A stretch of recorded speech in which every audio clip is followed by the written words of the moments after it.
hükümetin burada yaptığı şey Kürt sorunu çözeceğim diyor ama fakat mesele Kürt sorunu çözmek değil. Mesele PKK'nın elinden silahını alabilmek.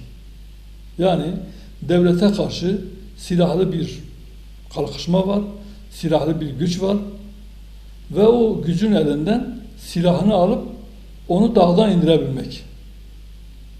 Bu çerçevede bazı iyileştirmeler yapmak. Asıl mesele devletin yıllardır uygulaya gelmiş olduğu güvenlikçi politikalardır.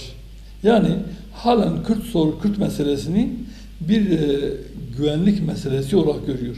Eğer diyor ki ya da ekonomik mesele diyor ki işte doğuda Kürdistan coğrafyasında eğer iş olursa, aş olursa, fabrikalar olursa, insanlar şey olmazsa o zaman kimse herhangi bir siyasi talepte bulunmayacak. Kürtlükle ilgili bir talebi olmayacak ya da dağa çıkmayacak. O şekil bir yaklaşımla yaklaşır olaya ve diyor ben şu dağa çıkanları ben bir indireyim. Onlara da biraz işte bir şeyler veririm. Zaten siyasi olarak da diyelim belli bir siyasal destek de var.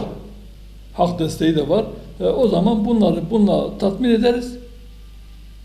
Fakat Kürt meselesinde kalıcı çözüm sağlamıyor.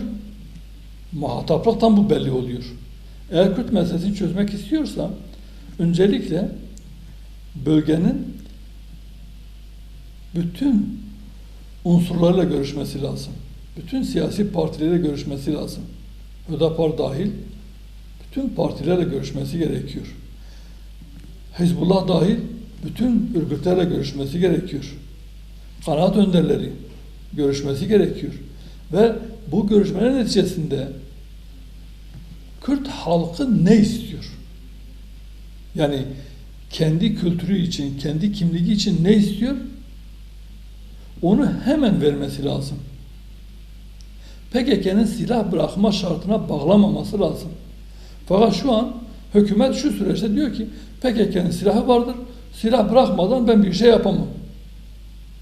Silah bıraktıktan sonra da PKK'ya vereceği işte 3-5 onun lehine oluşacak olan bir şey verdikten sonra PKK'yı de bununla tatmin edecek ve kendince bu sorunu hallettim diyecek. Asıl mesele elinde silah olmayan ve siyasal anlamda Kürt halkı için talepte bulunan insanların taleplerinin kale alınmaması meselesidir. Burada hükümet yanlış yapıyor ve bu yanlışını da yani dileriz ki erken zamanda fark etsin, bu yanlışından dönsün. Burada formülümüz açıktır. Elinde silah olanla silah bırakmanın şartlarını konuşursunuz. Hak talebinde bulunanla hakları konuşursunuz.